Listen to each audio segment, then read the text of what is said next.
discussion is going to be about purpose over power, right? We want to teach with purpose. We want to work with our students with purpose. We want to respect everyone with a purpose in mind. And in today's world where people are feeling, like the pressure is coming down on them so hard, it's so important now more than ever to understand where other people are coming from, to make that effort into understanding where someone is coming from, and to really pursue peace. We want to pursue peace with others and show them that we truly respect them as human beings. And the way that we do that is by learning about communicative differences. The other way that we do that is by establishing a baseline of where they came from. What's their culture like, what's their background like, or probably like, and kind of making an educated, not a guess necessarily, like a random guess, but almost like an educated assumption of where they're coming from. And that will help us to be able to identify who this person really is that we're talking about so that we can communicate with them more effectively. And I'll give you some examples of that. Also, as a disclaimer, this presentation is not meant to be all inclusive. It's not meant to say that every millennial or Gen Z or Gen Xer or baby boomer is like this in the education system. It's just meant to help individuals like yourself and myself to be able to navigate some of these cultural differences between the generations in the school systems. So let's go ahead and get started. The agenda for today is to define the generations. We want to talk about some of their characteristics, some of their challenges and influences. And by now, many of you guys are able to recite this information probably very well. So we also want to talk about communication between colleagues and students, and also parents. We'll discuss communication with parents as well. And I think that this is really important for administrators to know the communication piece, because the reason why I say that administrators really need to understand the communication piece when it comes to their teachers is that there are a lot of teachers, who feel like there is nothing that they can do to be enough, right? Teachers, a lot of teachers, not all teachers, of course, but many teachers around the globe, they feel like, it's their ability to build relationships with students is never going to be enough. It doesn't matter how many times they communicate with parents, or how great they are as a teacher, or how detailed their lesson plans are, or how many grades they give. It doesn't matter. It's never going to measure up. It's never going to be enough. That's how a lot of teachers really feel. So it's really important that administrators understand this piece of the communication piece, and really help their teachers to have confidence in themselves, and to know that they are appreciated and that they are valued. So let's go ahead, without further ado, we'll show you a funny video as an introduction to this presentation on the generational differences. And these are Gen Zers, so you'll be able to watch them and see how they react to a traditional rotary phone. Rotary phone back in the day was where you turn the dials and things. So these kids grew up in a very different generation of smartphones and things like that. So let's see how they did. And I'm gonna share my screen with you, but I forgot to share the sound. So I will Here are make sure two 17-year-old boys confronted with an antique from a bygone era, a rotary phone. You have 4 minutes to dial that phone number. Jake and Kyle Bumstead were challenged to make a phone call. There we go. Okay. Gotta share the sound with you guys, obviously. All right, here we go. I got it now. There we go. All right. Have fun. Here are two 17-year-old boys confronted with an antique from a bygone era, a rotary phone. You have 4 minutes to dial that phone number. Jake and Kyle Bumstead were challenged to make a phone call on a rotary phone under 4 minutes. Oh no, zero's all the way over. Crap, how do I restart it? Wait a minute. Think of different. You have to pick up the phone and then do it? Put the phone to your ear. What do you hear? What does that sound like? The resulting video has older internet users either laughing or crying at how much times have changed. If this was 0, then Wait. there's a second Look, one. watch out. Zero? The second Is this one correct? 0? Bring it all the way around and then like, what's with all the holes though? It's a great question. It is. Before you laugh at their effort, these two boys can probably show most of us a thing or two about how smart TVs work. 8500. 8500. We're done. Oh, you did it? Yeah, no, I didn't. So just a cute little introductory video to the Gen Zers. The Gen Zers are an interesting group, and the Gen Alphas, you know, they're right along there with them when it comes to technology. They are both true digital natives. So the first part we're going to focus on today is the purpose aspect, the purpose of our education, the purpose of what we're doing every day in the classroom. I know in our last presentation, we talked about how education really is a miracle, and we want to make sure that nothing compromises that miracle. So how do we do that? Well, first we have to live and work and operate with purpose. So let's go ahead and get started on some of the details. So where are they now? Where are the generations now? Gen Xers, this is a little bit outdated. Some of them are a little bit older than 19 or 55 years old, but Gen Xers were born between 1965 and 1980. And they are most definitely in the workforce. They are most definitely approaching the retirement age. You know, they've probably been in the workforce for 20 plus years. Millennials, this is pretty accurate for millennials. Millennials were born between 1981 and 1995. That's the millennial generation. And very young millennials are starting to enter the workforce, but you're starting to see the younger millennials evolve in the sense that they don't always want a traditional job and to move up the corporate ladder. They want some creative latitude there. So that's one of the differences between the younger millennials and the little bit older millennials. So again, 81 to 95 as a millennials. And I'm a millennial. I've been working for about 10 years as a teacher. So if that gives you a little bit of a timeline, but I did start later. I did start teaching later, like when I was maybe 23, I think I was 23 years old. I might've been 24 or 25. I'm not sure, but I was in that range when I started teaching. Oh yeah. If I was yeah, I had to have been at least 24. So I was at least 24 years old when I started teaching. So I got started a little bit later. Yep, with education. Generation Z, this is the selfie generation or the I generation. So this is a little bit outdated. They are older now. They're a little bit older. They were born between 96 and 1996 to 2009, according to the Pew Research study. So they're a little bit older now than that. The 5-year-olds and the 6-year-olds are actually Gen Alpha now. So I need to update this information to include the Gen Alphas a little bit more.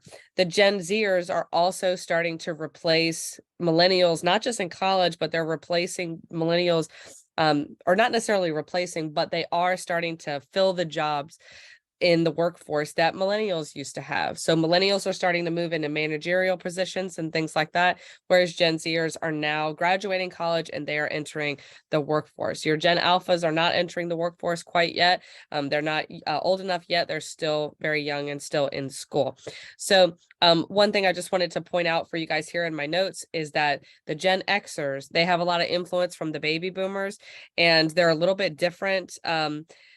You know, the younger you go with the Gen X generation, if you're talking about like somebody who's in their 40s as opposed to like late 50s, the influences and the characteristics of those individuals are going to be a little bit different. What I personally noticed is that the younger Gen Xers, the people who are in their 40s or closer, you know, closer to their 30s, especially the early 40s, they tend to ride the fence. They straddle the fence a lot when it comes to their opinions. They don't really go one way or the other when it comes to parenting philosophies or professional philosophies on life. They like to straddle the fence. They don't really go hard one way or the other, like people who are typically born in the thick of their generation. So that's just a little bit of a fun fact about them. And you're going to see more consistency in the Gen X generation, the older Gen Xers, when it comes to, you know, following rules, playing by the rules, that kind of stuff, and following the protocols that the company has set forth. They're going to be pretty consistent with that, but you might get just a tiny bit more pushback with the younger Gen Xers on that category. So let's continue. The baby boomers, who are they? They're individuals that were born in 1946 to 1964. They're mentally focused. They're super loyal. They're impeccable when it comes to their work ethic. They are most of the time more trade focused and higher education focused. I know in my school, most of the baby boomers that we have, some of the baby boomers are physical education teachers, others are government teachers, some are English teachers. So they have a wide range of skills when it comes to the baby boomer generation. Let me just check the chat. Oh, all good. But this is a group of people that work extremely hard. They also have strong family values, traditional values. They prefer face-to-face communication. They do have some challenges when it comes to technology, as you guys know. And typically in the work world, they're emotionally stable. I know my grandma's a baby boomer and she worked for about 12 years or so. And she didn't matter what pressure you put on her, she was as good as it got when it came to thriving under pressure. And so that's really the bread and butter of the baby boomer generation. They're survivors. And they're just really great at handling pressure. Baby boomers, like my grandmother, they do not color outside of the lines. Of course, that's not the same for every baby boomer, but a lot of baby boomers, they really stick to the rules, especially the women. They play by the rules, definitely. And for the most part, baby boomers are pretty financially secure because they've invested well, and they've, a dollar went further. I was just talking to somebody about this, or the other day, they were talking to me about it rather, and they were talking about how in their generation, when they were growing up, buying a house, their mortgage payment was $100. A mortgage payment for a house is $100. Here it's thousands and thousands of dollars now just to, pay a mortgage and things like that. And, he was talking about how, the dollar used to go a lot further than it does now. And it's very difficult for young individuals like millennials and Gen Zers to be able to buy a house and to get an education. The cost of these things are astronomical, and is very difficult. So those are some things you definitely want to look out for as teachers and as administrators. So let's continue with the influencers of the baby boomers. The influencers of the baby boomers were the parents. That was the main influencer in the baby boomers' lives. And it's going to be the parents across the board. But the parents of the baby boomers, they were typically very religious. They worked extremely hard. They instilled that values in their sons and daughters. And religion played a huge part in their life. And then radio oftentimes was how they got their news, and then TV was introduced much later, but you didn't have computers and smartphones and things like that, obviously. So that's part of the reason why they're a little bit technology challenged. But let's take a look at Gen X. Gen X is hard to classify. This is a very complex generation. So again, 1965 to 1980 is Gen X. And these individuals are independent. They're very difficult to stereotype because they're so complex. It's very difficult to put a Gen Xer in a box because they're always adapting. This is like a chameleon generation. They're very educated. They may not always have a ton of degrees. Like my mom is a Gen Xer, but she doesn't have like any degrees or anything like that. She has a high school diploma, but she's extremely educated because she's self-taught, right? She's self-taught and she has all the experience to back it up. So that's really the main thing that Gen Xers typically bring to the table. They're also all about productivity. They're like, let's go, let's go, let's go. A lot of Gen Xers don't really have a ton of patience, for sure. They don't have that emotional chip that allows them to have that flexible patience and latitude with people.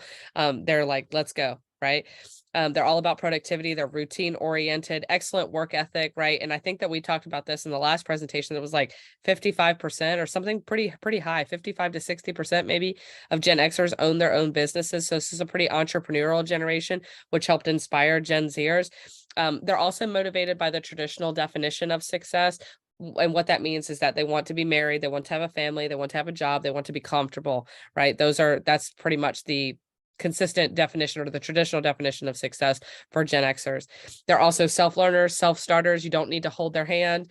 Gen Xers, in fact, don't like to be micromanaged for the most part. They want support, obviously, and they're not afraid to ask for help if they need it. But Gen Xers typically like to go in and kind of figure things out on their own. They're very inquisitive in that way. And they also thrive with a lot of structure, clearly defined boundaries.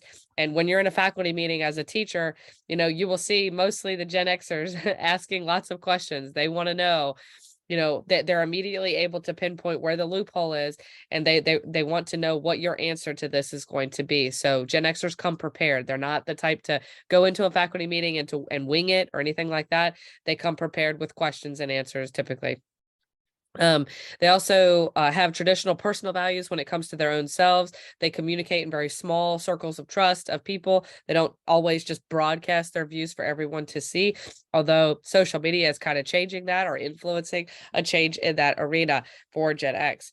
They're techno savvy, but they didn't grow up during the internet boom like millennials did. And for them, change can sometimes be a little bit difficult, and they started families earlier in life. So let's go ahead and take a look at some of the notes. Baby boomers, right? If you go here at the bottom, baby boomers are all about success, especially in the workforce, all about success. They want to make a lot of money. They want to have the titles. They want to own a thriving business. They want to call the shots. It's baby boomers, generally, not always, but generally. They typically thrive in an environment with clear boundaries and strong leadership. Xers do too.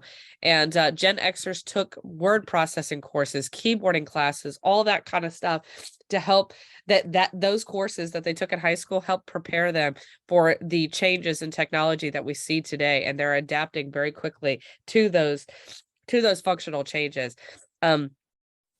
Gen Xers oftentimes are socially conscious. Millennials and Gen Zers like to define themselves as empaths. They like to say that they're the most empathetic generations. They're the most tolerant generations, and they're the people out there marching for a cause and all that kind of stuff. But Gen Xers are they're socially conscious as well. But like with baby boomers, they usually keep it, in line. They don't like to push the boundary too much when it comes to those types of things. And the younger the Gen Xer is, like if they're in their late or they're in their early 40s, they might challenge that a little bit. The younger Gen Xers might try to challenge the status quo a little bit more than your older Gen Xers. Your older Gen Xers typically like to maintain the status quo. They like to keep the status quo, whereas your younger Gen Xers are going to challenge that. They're going to push the envelope a little bit more, for sure. They also care about things. They care about the world, the social injustices, all the things that we see going on. But they usually keep their communication communications in small inner circles, right? And they're usually pretty respectful individuals. And I have noticed that some Gen Xers, I think that with the pressure of the world on everybody right now, with Gen Xers, millennials, Gen Zers, you just see sort of a heightened emotional element in people's communication. And that to me is it's happening across the board. So like people like to say that, some Gen Xers are Karens, right? Karens is an expression or a term that we here in the United States, we use to describe someone who is irate, who is emotionally uncontrolled in a situation that's certainly not calling for that type of behavior. And we see that across the board, whether it's boomers, Xers, Karens, right? Millennials, Gen Zers, there's this extremely heightened emotional element where people are very quick to take offense. They're they're not just quick to be offended, but they are looking for an opportunity to be angry, looking for reasons to be upset, looking for reasons to be mad, or those types of things. And it's a very sensitive world that we're living in. So I would encourage all teachers and definitely administrators to, when it comes to your lesson plans, reevaluate what you're doing and to see if it makes sense for the current environment, right? And if what you're doing right now doesn't really make sense for the current environment that you're in, maybe there was a lesson plan that you did many years ago and it worked back then, but you're looking at it now and it really doesn't fit the modern times, then scrap it. You don't have to throw it away completely, because these things come around in circles. It's a cycle. But where we are in the cycle of things, does this lesson plan make sense? Does this communication strategy make sense? And if not, then rethink it. At the very least, rethink it, right? I've seen teachers, I'll give you an example of a change that I saw recently in a teacher. One of my colleagues, she's a good friend of mine, she's a baby boomer, and she had in her class what I would call, or what she would call, discussion days. And these discussion days, so again, she was a baby boomer, but she would have these discussion days with her classes where she would try to teach them something about life. She would teach them about relationships. She would teach them about some current event or some current modern issue that's relevant to students today and just relevant to life in general, right? And so what would happen is that her discussion days would turn into lecture days where she just lectured the students regarding her opinion about these different life events that happen, when you get married, when you get into a relationship, just talking about food and medicine and healthcare, personal care, hygiene, all these types of things. And so her these were great discussions, great topics, I should say. But she would just lecture to the students. It wasn't interactive. It was not interactive at all. And I told her, she asked me, she said, Nikki, my discussion days are really boring with the kids. I feel like I'm just lecturing. I feel like, they're not really participating. They're not talking, all these types of things. What do I do? And I told her, I said, listen, I think that this is what you should do. And I gave her like maybe one or two things, not like a long list or anything like that, but I gave her one or two things that I thought that she could use in the classroom that would change her techniques. And she didn't use them. And for several years after that, her discussion days never changed. It was all the same. It was boring. Kids were on their phone, and all she was just doing was just talking for 55 straight minutes about her opinion about different things, right? And there may have been one or two kids that chimed in that had strong opinions, but the class as a whole was, it was low engagement, very low engagement, right? And finally, just recently, I guess it clicked. I don't know what happened, but she finally found her way when it comes to these discussion days, and she's starting to do more activity based, more engaging activities in her classroom that get the kids involved. So for example, one of the activities that she did, and I didn't suggest this did not come from me, this was, I don't know where she did it or how she got it, but it was a good idea, something very simple, and I'm sure you guys have all used it before in your classroom. I know I have. And she was talking about relationships with her students, and she said the question was, would you stay in a relationship with someone who cheated on you? If you would, go to this side of the room. And if you would not stay with this person, go to this side of the room. So the kids picked which side they were on, and they had a chance to discuss and talk about it and share their ideas out. And it's far more interactive than just listening to her opinion on cheating, right? In relationships. And she teaches a life course. It's a life 101 class. So it's, you could talk about those types of things. Hi, Randall. Good morning to you. And the kids really liked it. And then she would ask harder questions. So the kids picked their sides. Most of the kids said no, that they would not stay with someone who cheated on them.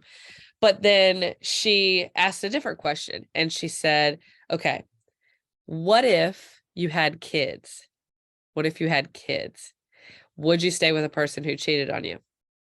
Now everybody's kind of like, oh, not sure. Some people's, stuck to their guns for sure, but other people moved, they switched, and they thought about it, and they said, oh, maybe I would stay with this person. Some people were kind of in the middle. They weren't really sure. Right. So she kept changing the scenario, and that this really led to the kids really thinking about the questions that she was asking and the topic itself. So anyway, what I'm trying to say is that, rethink some of these lesson plans. If you have the time to do it, but rethink maybe just one or two things that you do and say, is this really relevant for what I'm doing now? Is it getting the result that I want? And if it's causing me more problems than is necessary, it might be a good idea to rethink some of those things. And as we talked about, change can be difficult. Change can be difficult for boomers and Xers. It can be difficult for everyone, but it is important to assess where we are in the modern era.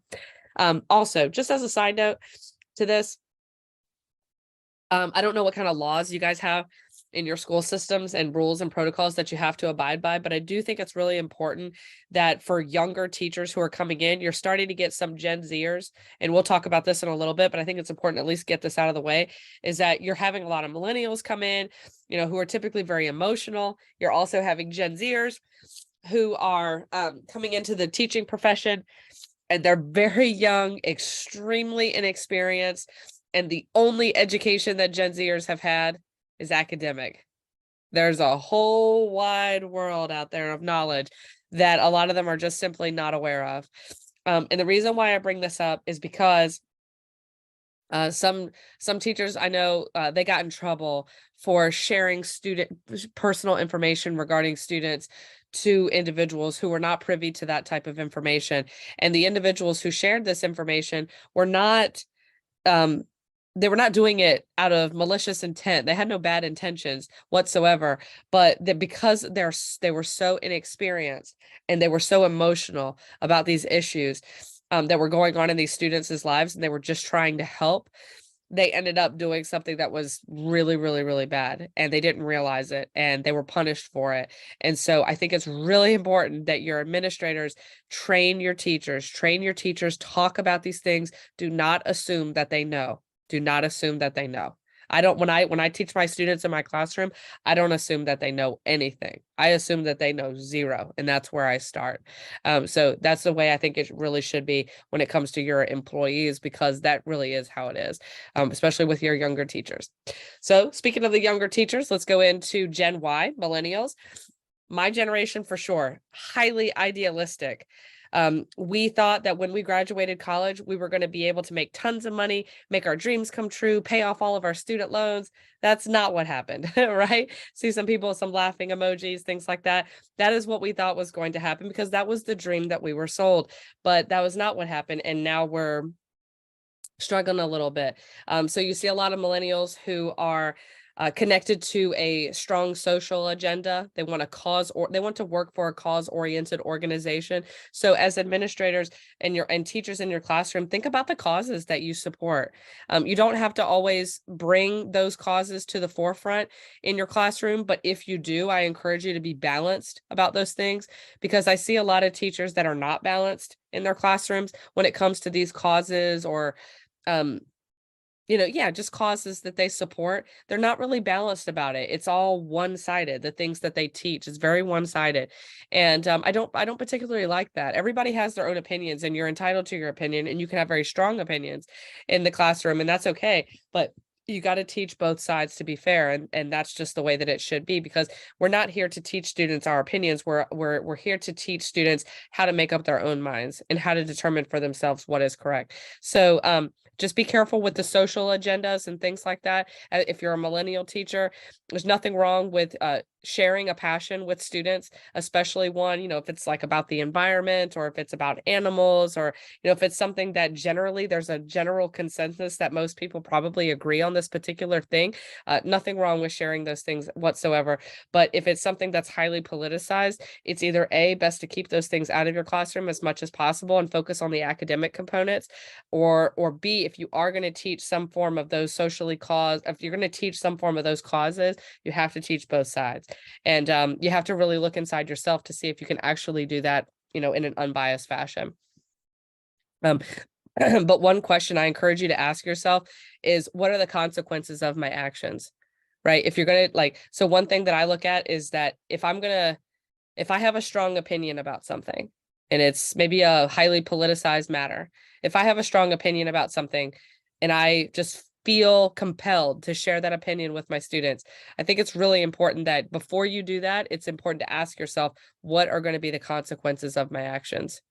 What's going to be the consequences of my actions for myself as a teacher? Is it going to be parent complaints, student complaints, administrators, having problems, having to come in and micromanage me? Is it, there's lots of things that could happen. And then also, what are the consequences of my actions on the students? Right? Because students oftentimes take what we say at face value. They don't always understand. And I'll give you an example, a specific example of this.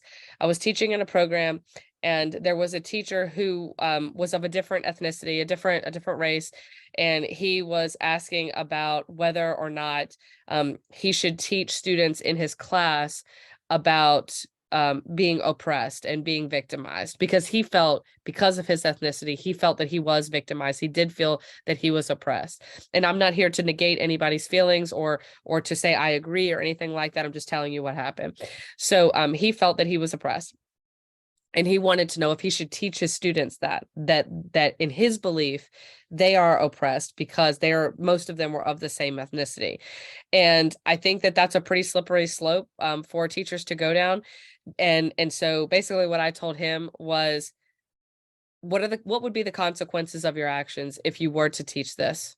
Partly for you and mostly for your students. What would be the consequences if you were to teach them this particular view that you have? Well, most of the students in this particular case would start to believe that they too are oppressed. They would start to believe that they are victimized. And if they believe that they're victimized and oppressed, how is that going to impact their ability to accept discipline and correction when they need it? Right? Among many other things. So these are very important things to keep in mind when we are bringing in these social agendas in our classrooms. Also, just continuing on with Gen Y, it's very important that that people understand that we are very sensitive beings for sure. We're highly in tune with our emotions. We're self-aware in the sense of we understand how we feel, but we're not necessarily self-aware when it comes to how other people feel. We think that we are, but it doesn't always play out that way. Millennials also value collaboration over hierarchical establishment. They don't want a top-down approach where it's the administrators giving all the rules and stuff like that. They want to be a part of the process. We've talked about this before. They're very free-spirited. They want a flexible lifestyle. Millennials also thrive with constant feedback and coaching. They want that. So if you're an administrator and you're a Gen Xer or a baby boomer, give your millennials that pat on the back, right? They really like that. It helps to keep them going. And I know it does for me. When somebody says, hey, Mr. Hernandez, you're doing a great job. I just wanted to let you know it. It really, it really gives me that boost. And I'm self-motivated. So it doesn't matter what somebody says to me. I'm always going to do my job and I'm going to do it well. But I can speak from the heart when I say that when somebody gives us a pat on the back, or when somebody truly acknowledges us, it really does help. It really, really, really does help. Millennials also view themselves as very independent. They're very educated. They thrive on continuing education. I will say this though, on the continuing education part for administrators, I think that, I think April may have a question. So April, get your question in just 1 second. I think that it is super, super, super important for administrators to give all of their teachers, whether they're boomers, Xers, or millennials, but especially with millennials, give them choice when it comes to their continuing education, right? Don't tell them, oh, you have to be at this training. You have to do this. You have to do X, Y, and Z and meet all these criterias and protocols and all this stuff. Don't do that. Give them choice. Give them choice. And I'm telling you, if your teachers felt empowered enough to make their own choices when it comes to their own professional development, and they had the money and the resources to go pursue those things that they wanted to do, maybe that's to attend a conference, maybe that's to go to a seminar, maybe that's to be a presenter and have someone to kind of pay for their room and board while they go present. Maybe it's to go visit another school for a day to see what they're doing, those types of things. And they had the choice to be able to do that, and that counted towards their, professional development goals. Man, it would just be absolutely amazing to do that. So I do think that even though continuing education is great, continuing education without choice is not going to work as effectively. But if it's continuing education with choice, lots of freedom, then it's going to work very well. So April, did you have a question?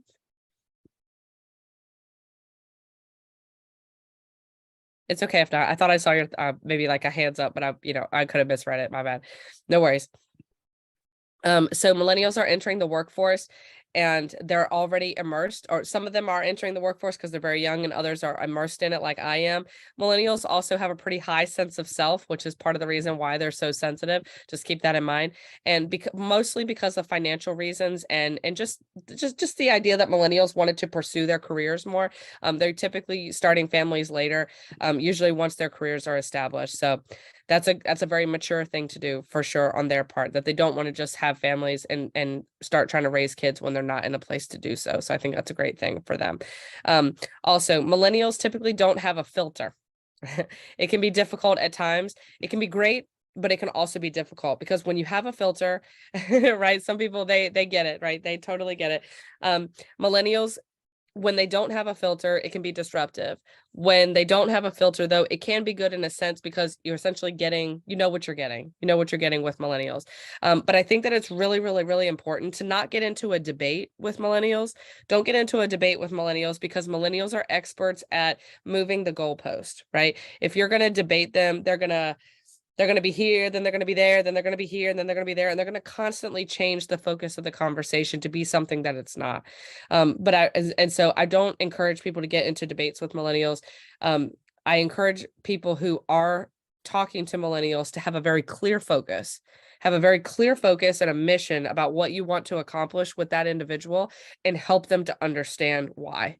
And if you do that and there's no negotiation in that, in the sense that you're going to keep coming around to this. You're going to let them talk, let them express their feelings, let them get all the emotions out, but and let them say what they got to say. But you have to keep coming back around to this centralized point.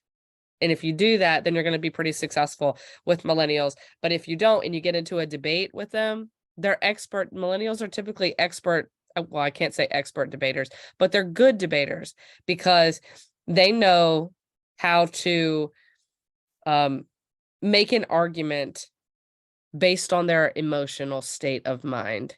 And that oftentimes is very tricky. It's a slippery slope to navigate. So I would say that with millennials, have a centralized focus of what you want to accomplish with them. Let them express their feelings, but always keep circling back to the main point. So millennials are all about diversity, equality, fairness, those types of things. They want to communicate their concerns. They want to be a part of the decision-making process. You know that. And if millennials are not happy, if they're not happy in their jobs, typically what happens is that they change leadership. They go somewhere else. They go to a different company. And, even my mom, she's an HR person, but even my mom said this. She said people typically don't leave jobs because of the money, although that's sometimes a factor. And people don't always leave jobs because of the stress of the job, although that is, and it can be a factor. Most of the time, people leave jobs because of leadership. That's the biggest factor, right? So if you're a great leader, it doesn't matter whether you're a woman or a man or how old you are. If you're a great leader, I really think that those are the things that people have to focus on these days, is how to become a great leader, right? Because all of us are leaders in some capacity. None of us are are servants, right? Act like literal servants. We're not literal servants. We are leading in some capacity, whether it's in our classroom, whether it's an after school program, whether we're a principal of a school, we're all leaders, right? In a sense. And so it's really important that we study leadership as teachers and as individuals. And I think that would be a great book study, honestly, if administrators wanted to have a professional development opportunity for teachers to choose whether they want to be a part of it or not. Studying leadership would be a great topic for sure. Always give millennials constant feedback. Let's see here. What else? Yep, I think we're good on the millennials. Okay, cool. So we'll continue with Gen Z since we only have a little bit of time left. Gen Zers, when they come into your professions, understand that they're going to try to be independent thinkers, but they need a lot of support. With Gen Zers, I go in with the baseline at 0. Like I don't assume that they know anything. And the reason why is just because this has been proven over and over and over again. I mean, are there exceptions? Of course. But in my experience, I mean, I literally just experienced this the other day. Again. Our school hired a Gen Z teacher and we had progress supports due. Like a week or two ago. And we're halfway through the second quarter, And this Gen Z teacher, guess how many grades he had in the grade book for his class when progress supports went home? Nada.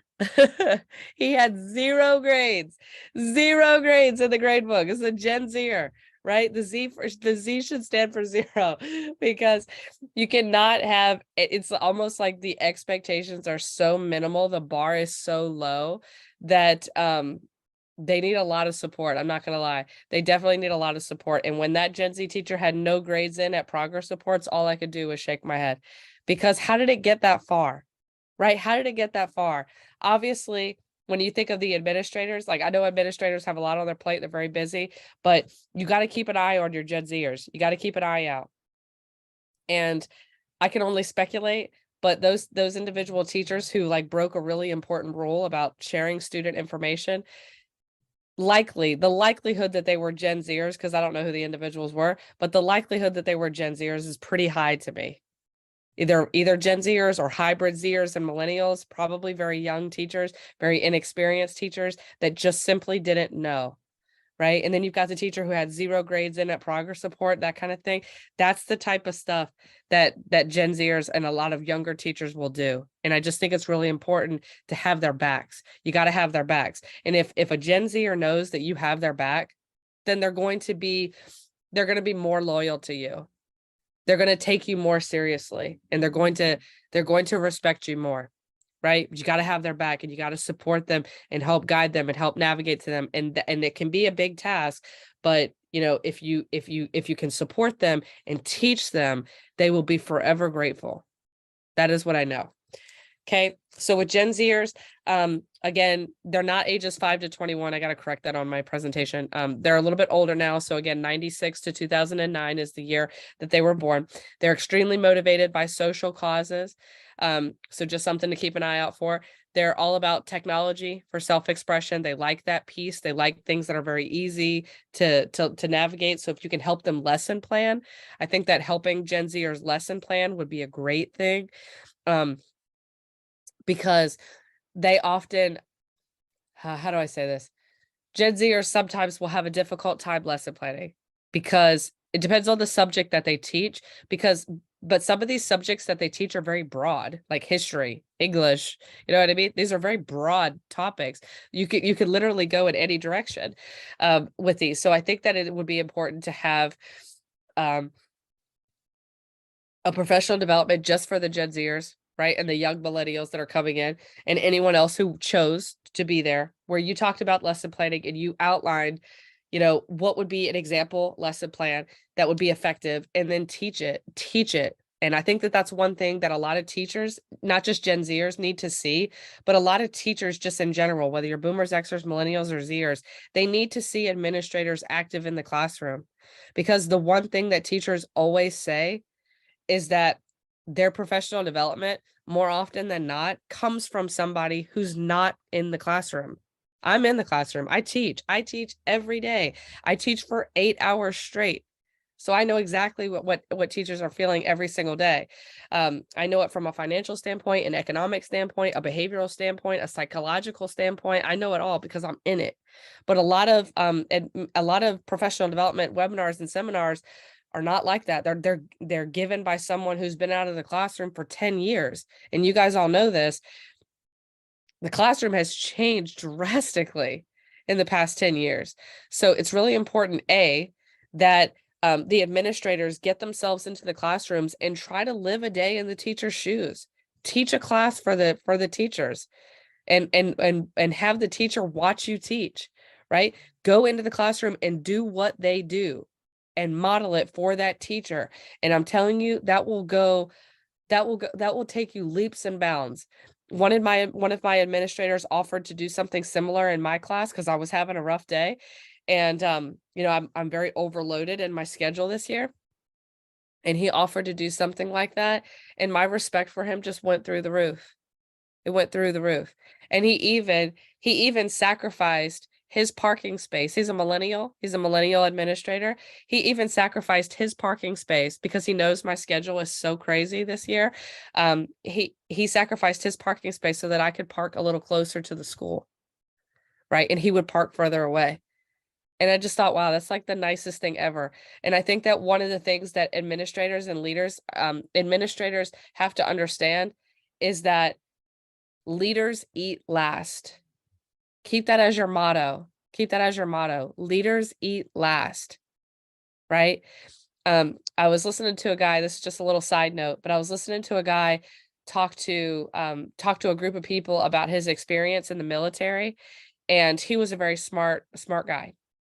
And he, within like a couple of years, was able to move up to be a sergeant in the military, which I suppose what he said was it was unheard of. It was unheard of for someone to be in the military for 2 to 3 years and be a sergeant. Like that was unheard of. So anyway, one day he was a sergeant, and he of course had a boss because the military is all about rank, right? So this guy, he was a sergeant and he had a boss. I don't know what the position was, a general or something. But anyway, he went into the cafeteria to eat, and all the people that were under his care as a sergeant, they were waiting in line. And the sergeant was like a couple spaces ahead of everyone else getting his food. And the general, who was his boss, who was the one who appointed him to be a sergeant, said, "Sergeant, what are you doing?" And the sergeant looked at him and said, I'm just getting food. And the general was like, no, leaders eat last. So the sergeant, he immediately got the point, and he went to the back of the line with his boss, the general guy, and they waited for everybody else to get their food before they got in line. And the general, who was the leader, he did eat last. He allowed the sergeant to eat before him, and that really proved a point.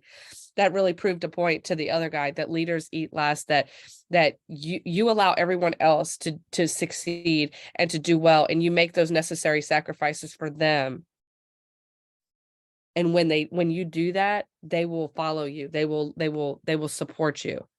You know what I'm saying? I'm not saying that perfectly. I'm tired, but you get the point. You get the point. So leaders eat last, and that was something that I really respected about the administrator, who sacrificed his parking spot so I could park closer to the school, and also the fact that he offered to help me teach in my classes and to watch my students for me and things like that.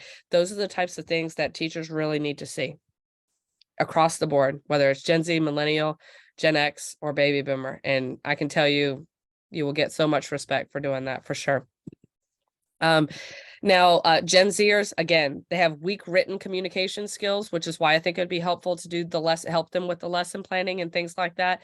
That Gen Zers also would rather communicate face to face, not via technology, which is kind of counterintuitive. You would think they'd like to communicate more through technology, but they actually, when it comes to their work, they prefer to communicate face to face, because some of these things are difficult to understand. And if you write them a 10-page email, they're not going to read it. So there's that. Okay. So we were going to do a poll, but just forget about that. So here's some differences. Here's Gen X, and here's some differences between the Yers, the millennials, and Gen Zers versus Gen X. So Gen Yers and Gen Zers, the two youngest generations besides the Gen Alphas, we're not going to talk about them today. But the Gen Yers and Gen Zers, they want consistent accolades and recognition. Gen Xers, they don't really need that. They don't really need that as much. They just want time to reflect on their actions, right? It's nice to have it. Hi, Melbert. Good to see you. It's nice to have it for Gen Xers, but it's not something that they need to thrive in their careers. They're pretty self-motivated. Gen Yers and Gen Zers want to be able to come and go as they please, which can sometimes be a problem in the education system, because the school systems don't work like that. It's not like a traditional company where you can take an hour lunch and leave and come and go. No, you have to, when you've got class, and class occurs at this specific time. And there's really not a whole lot of flexibility there with that. So this can be kind of a challenge for people. Gen Yers and Gen Zers are also likely to challenge authority. Gen Xers, not so much. Gen Yers and Gen Zers also typically share the same social agendas. They align in that way, typically. Gen Xers prefer to work in a structured environment. Gen Yers and Gen Zers need a lot more flexibility, and Gen Xers are not inclined to elevate to social media platforms to post comments and post their views about different things, or to talk about the school. They're typically not like that as professionals, but millennials and Gen Zers definitely can be. But I will say this, I have seen things change. Social media has definitely, I guess what we could say, social media has been the great equalizer of all the generations. We used to associate millennials and Gen Zers with the ones that always were on social media, but a lot of this is really changing for Gen Xers. I've even seen a lot of Gen Xers post things about their jobs like recently. I've also seen Gen Xers, and not just women, men too. I've seen Gen Xers post things about politics, a lot of different stuff that they used to share just with their inner circles, but now they're really broadcasting these things online, to the point I had a teacher friend, actually, he posted something on a social media platform that the platform didn't like or whatever, and he got a notification from the platform, and he got put in jail. he not in actual jail, but in like social media jail. He got put in social media jail for like a week, and he couldn't go on Marketplace and all these things. Yeah, a teacher. And he didn't post anything that was that crazy. It was just political. But he didn't post anything that was that crazy, but he got put in social media jail for a week, and they wouldn't allow him to use the platform and all this kind of stuff. So social media really has changed the landscape of communication for people, things that Gen Xers never would have done and boomers never would have done. They're starting to do. And it's interesting. We'll definitely have to wait and see how all this unfolds, but just something to keep in mind. So the influences of Gen X, something important to know is that their parents were baby boomers. Their other influencers that really, really had a big influence on their lives were their teachers. That was the same for baby boomers, mostly parents, though, for baby boomers. Coaches had a big impact on Gen X, their colleagues, their counselors, and then their friends and their peers. And also, at least here in the United States, religion had a pretty strong impact on Gen Xers as well. A lot of them have some faith. I'm not saying that all of them are Christian or this or that or one religion in particular. I would say that Gen Xers are probably more agnostic. If I had to stereotype Gen Xers, I would say that most of them are probably pretty agnostic. Yeah, at a minimum. And then came the role of TV news and newspapers. It was not 24-hour information overload like it is now. It was the news came on at a specific time and you watched it, and that was what it was. And then let's see what else. So we got here in the notes. Yeah, more private, blah, blah, blah. Okay, cool. Excellent. So influencers of Gen Y, my generation, the millennials, our parents, big influence. Coaches, teachers, guidance counselors were a big influence on us. But this is really important. The coaches, teachers, guides, and counselors, like the coaches, teachers, guides, and counselors that Gen Xers had gave them pretty good advice. They said, take this course that'll help you to do this. They really prepared them for a career. And the school systems really did prepare these kids, the Gen X kids, for careers. And that's why they're able to do so well in their jobs. But for millennials, it wasn't really like that. And it's definitely not like that for Gen Zers. Gen Zers in particular are not prepared, like at all, for their careers, I would say. It just depends on what they're doing, of course. But I'll tell you a funny situation that's just happened. It was a Gen Zer. There was a Gen X manager, and his employee was a Gen Zer, older Gen Zer. I'd say he was in his 20s. So he was an older Gen Zer, probably Gen Zer hybrid millennial. And the Gen Zer was talking to the client, and he was telling her everything that she wanted to hear. And the client was super happy because, he was able to speak her language. Anyway, the Gen Zer left the room to go get something. And the Gen Xer, the manager, came back in the room, and he told the woman, he said, ma'am, do not let this kid fool you. He talks a big game, but he will leave you hanging dry. And I was like, man, that is so true. That is so true, right? That is very true with the Gen Zers. So I think it's really important that we understand that the Gen Zers did not come in they don't come into the workforce with the experience that Gen Xers had. Right? They're not coming in prepared. They don't necessarily have the typing skills, the writing skills, the written communication skills, the social skills. Some of them do, obviously, there's always exceptions to that.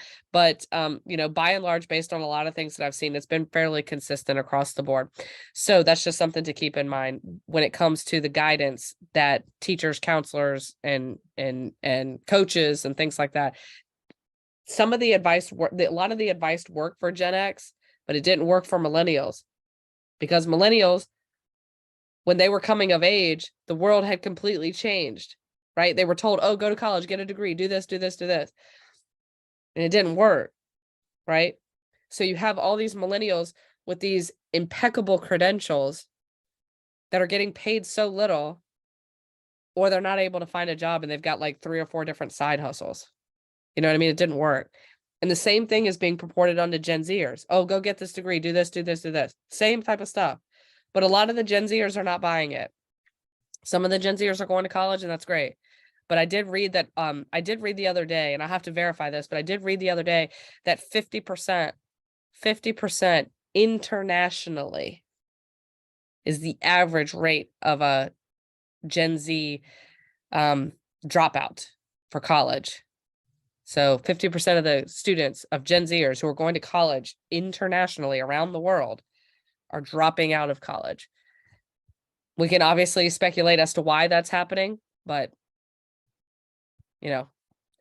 It's a conversation for another day, but it is happening nonetheless. And I know here in the United States, for my local area, years ago, I don't know what it is now, but I would reckon it's probably about the same. But years ago in my local area, we had a 70% college dropout rate. We had like a 85, 90% college going rate. Like they were going to college. They just weren't graduating. They were dropping out their first or second year. Most of the time, their first year, they were all dropping out. It was 70%. So it's extremely high. So it's very important to think about the guidance that we were given and to question it Does it fit in today's world? So there's that piece. And for Gen Zers, the influence were the parents, but the parents are not the same type of parents that boomers had and millennials had with a, traditional nuclear family. Wasn't like that, right? Wasn't like that for Gen Zers, and it isn't like that for Gen Zers. Gen Zers, not in all cases, of course, but they're very diverse and their families are very diverse as well.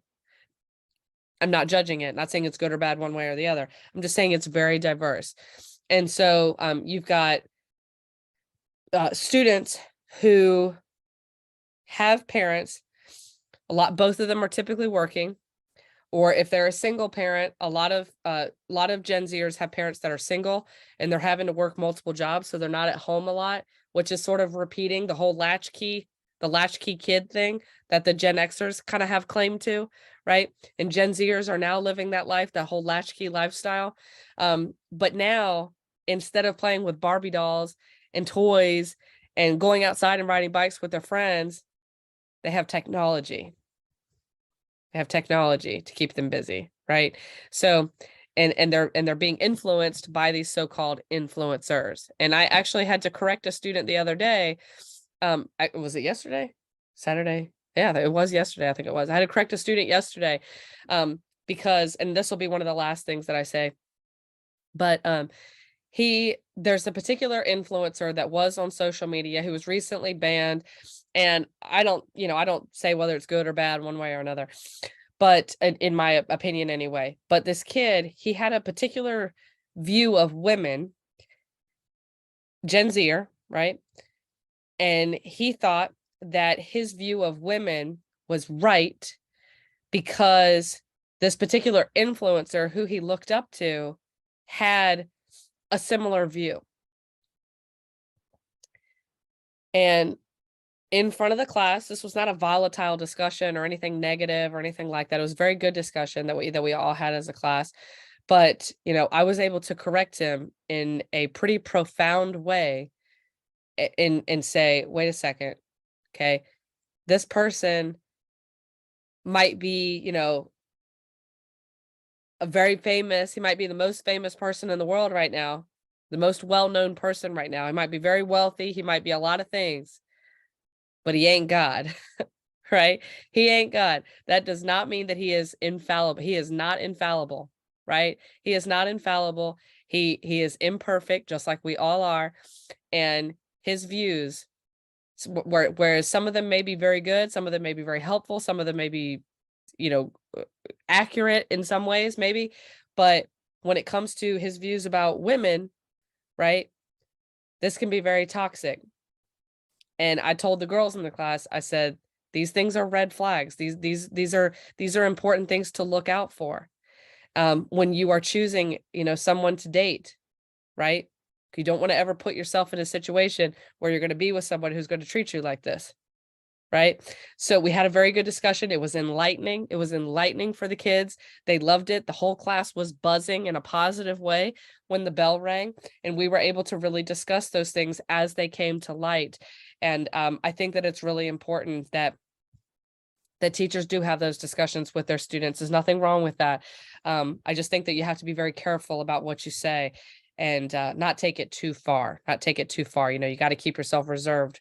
You got to kind of play your cards a little closer to the chest and do more listening than the talking, right? But when you do need to step in and make a correction, don't be afraid to do that, because it is really important in today's society that we're all treating each other fairly and with just the utmost respect. So that's how That's kind of how I look at it. But when you look at Gen Zers, they're that latchkey kid, but they're not playing with their friends, and they're not going outside, and they're not, playing with dolls and all that kind of stuff. They're listening to these influencers, and these people are moving very high up the chain when it comes to their emotional and mental growth as a human being. So anyway, just wanted to say that. And an hour has passed, so that went by really fast. I want to thank you guys again for being here. I hope that was helpful for you guys, and I'll hopefully be back for more. Thank you so much. Thank you very much for the very